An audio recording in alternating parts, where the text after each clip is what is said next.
ونؤمن به ونتوكل عليه ونعوذ بالله من شرور أنفسنا ومن سيئات أعمالنا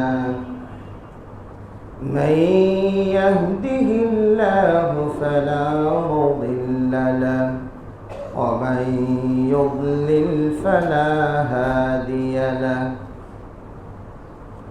وأشهد أن لا إله إلا الله وحده لا شريك له وأشهد أن محمدا عبده ورسوله أما بعد فأعوذ بالله من الشيطان الرجيم بسم الله الرحمن الرحيم حميم والكتاب المبين إنا أنزلناه في ليلة مباركة إنا كنا منذرين عن أبي هريرة رضي الله تعالى عنه قال قال رسول الله صلى الله عليه وسلم إذا انتصف شعبان فلا تصوموا رواه أبو داود والترمذي وابن ماجه وصححه الشيخ الألباني رحمهم الله الحمد لله সমস্ত প্রশংসা যাবতীয় গুণগান মহান আল্লাহ সুবহানাহু ওয়া তাআলার জন্য, যিনি আমাদেরকে আর কটি দিন পরেই একটি মহান মাস দান করতে যাচ্ছেন। যে রব্বে আমরা আল্লাহর কাছে দোয়া করি সে পর্যন্ত যেন আল্লাহ আমাদের হায়াতে তাইয়্যিবা দান করেন, আমিন। সালাত এবং সালাম শান্তি ধারা বর্ষিত হোক আমাদের প্রিয় নবী মুহাম্মদুর রাসূলুল্লাহ সাল্লাল্লাহু আলাইহি ওয়াসাল্লামের প্রতি।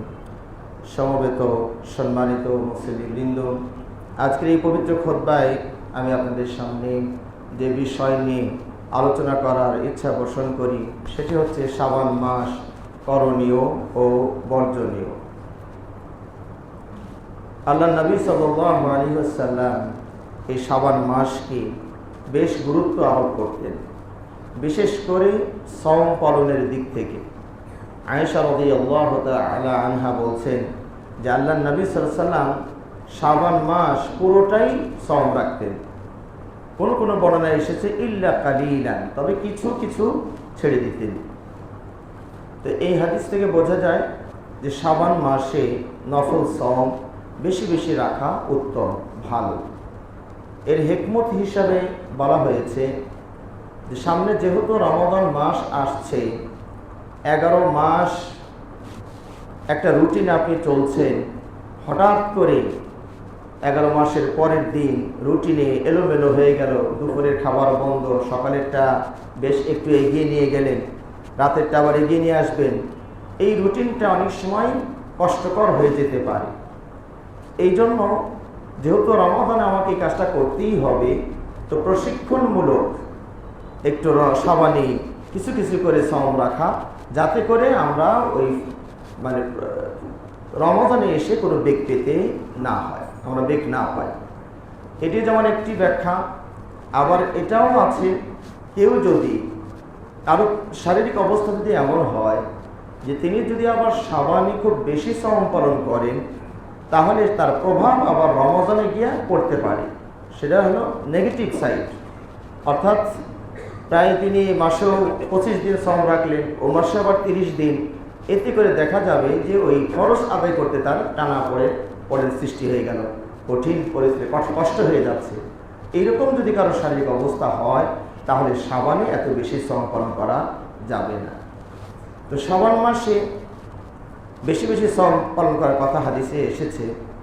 আবার কিছু কিছু হাদিসে এসেছে আল্লাহ নবী সাল্লাল্লাহু আলাইহি ওয়াসাল্লাম বলেছেন ইদান তাসাফা শাবান ফালা তাসুমু, শাবানের যখন মধ্য শাবান এসে যাবে তখন আর তোমরা সম পালন করিও না। এই হাদিসটির বিশুদ্ধতা নিয়ে ওরা আমাদের মাঝে বেশ মতভেদ হয়েছে। যারা এটাকে সহি মনে করছেন তাদের বক্তব্য হচ্ছে যে শাবানের অর্ধেকের পরে আর নফল সাওম পালন করা যাবে না, যেহেতু আল্লাহ নবী সাল্লাল্লাহু আলাইহি ওয়াসাল্লাম মানা করেছেন, সুতরাং শাবানের আগ পর্যন্ত 15 দিন পর্যন্ত রাখেন, পরে 16 তারিখ থেকে আর রাখবেন।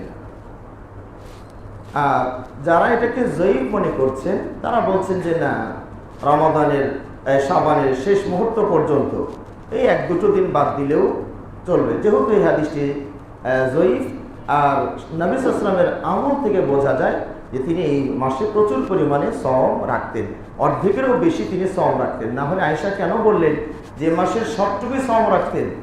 কোনো কোনো বর্ণনায় গিয়ে বলছেন ইল্লা কালিলান, মানে সামান্য কিছু বাদ দিতেন। তো সামান্য তার 15টা হয় না। তো এইভাবে বিন বাজ রাহিমাহুল্লাহ তিনি যে সমন্বয়টা করেছেন আমার কাছে সেটা একটু ভালো মনে হয়েছে। সেটা হলো, যারা 15-র পর থেকেই সওম শুরু করবেন, প্রথম 15 দিন তারা সওম পালন করেননি, পরে 16 তারিখ থেকে তিনি সওম পালন করবেন, তার জন্য হচ্ছে এই নিষেধাজ্ঞামূলক হাদিস ইদান তাসাফা শাবান ফালা তাসুম। যদি শাবান অর্ধেক মধ্য শাবান এসে যায় তাহলে আর তোমরা সওম পালন করো না। আর যারা শুরু থেকেই সওম পালন করে এসেছেন, শুরু থেকে 1 থেকে 15 পর্যন্ত 10-15টা 10-12টা রেখে ফেলেছেন, তারা শাবানের পরেও সওম পালন করতে পারবেন। তার মানে বিন বাজ রাহিমাহুল্লাহ ব্যাখ্যা হচ্ছে যে ইদান তাসাফা শাবান দ্বারা মানে স্টার্ট যারা করবেন, মধ্য শাবানের পর থেকেই শুরু করবেন, এই শুরু করতে মানা করা হয়েছে। তবে কেউ যদি আগে থেকে সওম পালন করে আসেন তারা সওম পালন করতে পারবে। এছাড়া যাদের সওম কাজা আছে, বিশেষ করে আমাদের মা বোনদের যে সওমগুলো কাজা হয়ে যায়, এটা 11টা মাস তারা সময় পান। আয়েশা রাদিয়াল্লাহু আনহা বলছেন যে আমার যে সওমগুলো ছুটে যেত সেই সওমগুলো আমি পালন করতে পারতাম না শাবান ছাড়া। অর্থাৎ আয়েশা রাদিয়াল্লাহু আনহা নবীকে নিয়ে যে ব্যস্ততা তার ছিল, সেই ব্যস্ততার কারণে তিনি এই 11 মাস বলা যায় বা 10 মাসে তিনি সময় পেতেন না। এখন যখন দেওয়ালে পিঠ থেকে যায় আর সময় নাই, এই মাসটাই সওম রাখতে হবে, তখন তিনি ওই শাবান মাসে সওমগুলো রাখতেন। এখন কারো যদি কাজা সওম হয়, অথবা যারা সোমবার আর বৃহস্পতিবার সওম পালন করেন, অথবা মাসে যে 3টা 14 15 13 14 15 যারা রাখেন, তারা স্বাভাবিকভাবেই রাখতে থাকবে। এই শাবান মাসে আমাদের দেশে সবচেয়ে বেশি গুরুত্ব যেটা দেওয়া হয় সেটা হলো মধ্যরাত্রি, শাবানের মধ্যরাত্রি, যেটাকে শবে বরাতের রাত্রি আমরা বলে থাকি। এই শবে বরাতকে নিয়ে আমাদের সমাজে দেখবেন আলোচনার ব্যবস্থা আছে, সালাতের ব্যবস্থা আছে। একসময় তো হালুয়া রুটিরও ব্যাপক প্রচলন ছিল, সেটা হয়তো এখন মানুষ সেখান থেকে কিছুটা সরে এসেছে। এই যে মধ্য শাবানের মধ্যরাত্রির ব্যাপারে হাদিস যেভাবে এসেছে, বেশিরভাগ হাদিস হচ্ছে জয়ীফ, এমনকি জাল হাদিসও আছে। জাল হাদিসের মধ্যে একটি হলো যে কুমু লাইলাহা ওয়াসুমু নাহারাহা। এই মধ্যরাত্রি শাবান বা শাবানের মধ্য যখন এসে যায়, 14 তারিখ দিবাগত রাত, 14 তারিখ দিবাগত রাত থেকেই শুরু হয়ে যায় আপনার মধ্যরাত্রি শাবান। ওই দিনে তোমরা সওম পালন করো আর রাত জেগে জেগে ইবাদত করো। এই হাদিসটি হচ্ছে জাল হাদিস। তো সুতরাং এই রাত্রিতে বিশেষ কোনো ইবাদতের কথা বর্ণিত হয়নি। শুধুমাত্র একটি হাদিস, যেটা শেখ আলবানী রাহিমাহুল্লাহ সহিহ বলেছেন, ইন্নাল্লাহা ইয়াত্তালিউ ইলা খালকিহি ফি লাইলাতিন নিসফ মিন শাবান ফায়াগফিরু লিজামিই খালকিহি ইল্লা মুশরিক আও মুশাহিদ। শেখ আলবানী রাহিমাহুল্লাহ হাদিসটিকে সহিহ বলেছেন। সেটা হলো যে শাবানের মধ্যরাত্রিটি যখন এসে যায়, আল্লাহ রাব্বুল আলামিন তখন বান্দাদের দিকে বিশেষ মনোযোগ দেন এবং সকল বান্দাকে তিনি ক্ষমা করেন। শুধুমাত্র যারা মুশরিক এবং মুসলিম ভাইয়ে ভাইয়ে যারা দ্বন্দ্ব লিপ্ত আছে, বিবাদে লিপ্ত আছে, এরা ছাড়া বাকি সবাই ক্ষমার আওতায় এসে যায়। বাকি যে হাদিসগুলো রয়েছে আয়েশা রাদিয়াল্লাহু আনহা থেকে, যে নবী সাল্লাল্লাহু আলাইহি ওয়াসাল্লাম এই রাত্রিবেলায় আয়েশা রাদিয়াল্লাহু আনহার এখানে থাকার পালি ছিল, তিনি চলে গেলেন বাকি কবরস্থানের দিকে। এই যে বর্ণনাগুলো এসেছে সেখানে এই লাইলাতুল বারাআহ, শবে বরাতের উদ্দেশ্যে যে হাদিসগুলো এসেছে এই সবগুলোই হচ্ছে আপনার যায়ীফ হাদিস। তো সুতরাং এই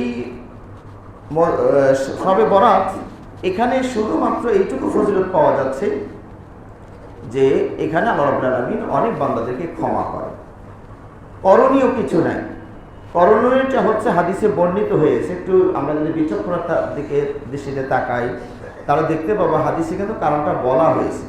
সবাইকে মাফ করে দিবেন, দুই শ্রেণীর মানুষকে মাফ করবেন না। একটা হলো মুশরিক, অর্থাৎ সারা বছরের রেজাল্টটা টানা হবে যে সারা বছরের ভিতরে উনি কোনো শিরিক করছেন কিনা। যখন ওনার আমল নামে দেখা হবে যে উনি শিরিকের সাথে জড়িত হননি। আর আরেকটি হচ্ছে যে কোনো ভাইয়ের সাথে অন্যায়ভাবে বিবাদে লিপ্ত হননি, দ্বন্দ্বে লিপ্ত হননি। এই দুটো বৈশিষ্ট্য যদি সারাটা বছর তার থাকে তাহলে ওই রাত্রিতে অটো মাপ পেয়ে যাবে। এটাকে আলাদা তদবির করার কোনো সুযোগ এখানে নেই। যেমন ধরুন বিভিন্ন দেশের বিভিন্ন দিবসকে উপলক্ষ করে কিছু বন্দীকে মুক্তি দেওয়া হয়। কোন বন্দীদেরকে মুক্তি দেওয়া হয়? যারা অন্যায়ভাবে অথবা ভুলবশত অথবা লঘুতর অপরাধে জড়িত হয়ে কয়েক বছর ধরে জেল খাটছে। সরকার ওগুলোকে বেছে খুঁজে ওইগুলোকে ওই একটা দিন থাকে 21শে ফেব্রুয়ারি, 16ই ডিসেম্বর, এক এক দেশে এক একটা সময়, ওই সময় এদেরকে মুক্ত করে দেয়। এর মানে এটা নয় যে ওই দিনে ওই বিজয় দিবস উপলক্ষে মার্ডার কেসের আসামি তদবির করলেও ওখানে মাপ পাওয়া যাবে, বিষয়টা এরকম নয়। তাহলে আল্লাহ নবী সাল্লাল্লাহু আলাইহি ওয়াসাল্লাম যেটা বলছেন যে সারা বছরের রেজাল্ট অনুযায়ী ওই তারিখে আমরা ক্ষমা পাব। এছাড়া শবে বরাতকে কেন্দ্র করে যে আয়াতটি দলিল দেওয়া হয় সূরা দুখানের 3 নম্বর আয়াত, ইন্না আনজালনাহু ফি লাইলাতিন মুবারাকা, নিশ্চয় আমি এই কোরআনকে অবতীর্ণ করেছি একটি বরকতময় রজনীতে। এই হাদিসের এই আয়াতের তাফসিরে শুধুমাত্র একজন তাবী, তার নাম ইকরিমা রাহিমাহুল্লাহ, তিনি শুধু তাফসিরে বলছেন যে এই রাত্রিটার দ্বারা শবে বরাতের রাত্রিকে বোঝানো হয়েছে। বাকি কোনো তাবী, কোনো সাহাবী, এমনকি কোরআন এবং হাদিসের নিরপেক্ষ দৃষ্টিতে যদি আপনি তাকান তাহলে এই তাফসিরটা পুরোটাই কোরআন এবং হাদিসের সাথে সাংঘর্ষিক। তাফসির ইবনে কাসিরে এখানে সুন্দর করে সমাধানগুলো উল্লেখ করা হয়েছে। তিনি বলছেন যে আমরা সবাই এটা জানি, কোরআনের সুস্পষ্ট বর্ণনা যে কোরআন নাজিল হয়েছে রমাদান মাসে, যেটা আল্লাহ রাব্বুল আলামিন কোরআনে বলছেন শাহরু রমাদান আল্লাযী উনজিলা ফীহিল কোরআন। তাহলে কোরআন নাজিলের শুরু, পদার্পণ হয়েছে রমাদান মাসে। এটা কোনোভাবেই শাবান নয়, আর যেই তারিখই হোক না কেন এটা কোনোভাবেই শাবান নয়। আর রমাদান মাসেই বা কোন তারিখ হলো সেটা আপনি তখন সূরা কদরের সহযোগিতা নিলে এটা পেয়ে যাবেন, ইন্না আনজালনাহু ফি লাইলাতিল কদরি, আমি এই কোরআনটাকে অবতীর্ণ করেছি মহিয়সী রজনী, ভাগ্য রজনী, কদরের রাত্রিতে। আর সেই রাত্রিটাও আমরা সবাই জানি এটা কোন দিন, সেটা হচ্ছে রমাদান মাসে, কোনোভাবেই সেটা শাবান নয়। এটা হলো কোরআন দিয়ে কোরআনের ব্যাখ্যা। এবং আপনি সূক্ষ্মভাবে খেয়াল করে দেখবেন যে সূরা দুখানের আয়াতের যে শব্দ বিন্যাস আর সূরা কদরের যে শব্দ বিন্যাস হুবহু মিল পাবেন।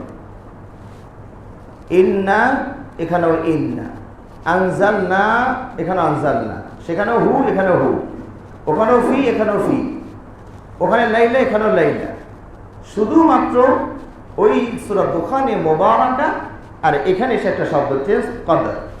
তাহলে ইন্না আনজালনাহু ফি লাইলাতিন মুবারাকা ওখানে, আর এখানে ইন্না আনজালনাহু ফি লাইলাতিল কদর। তো সুতরাং মানে শব্দ বিন্যাসেও হুবহু মিল আছে, এই একটি শব্দ। তো কদরের রাত্রি বরকতময়, বরকতময় রাত্রিটি কদরের রাত্রি। তাই এই একটা মহিষী রজনীর তার একাধিক নাম তো থাকতেই পারে। তো সুতরাং এটা কোনোভাবেই শবে বরাতকে বোঝায় না। তো এই যে যারা এই তাফসিরকে গ্রহণ করে ঢাকঢোল পিটিয়ে মানুষকে বিভ্রান্ত করছেন, অযথা ইবাদত করাচ্ছেন, যার অস্তিত্ব কোনো কোরআন এবং হাদিসে পাওয়া যাচ্ছে, এগুলো হচ্ছে বেদাতের মাঝে পড়ে যাবে।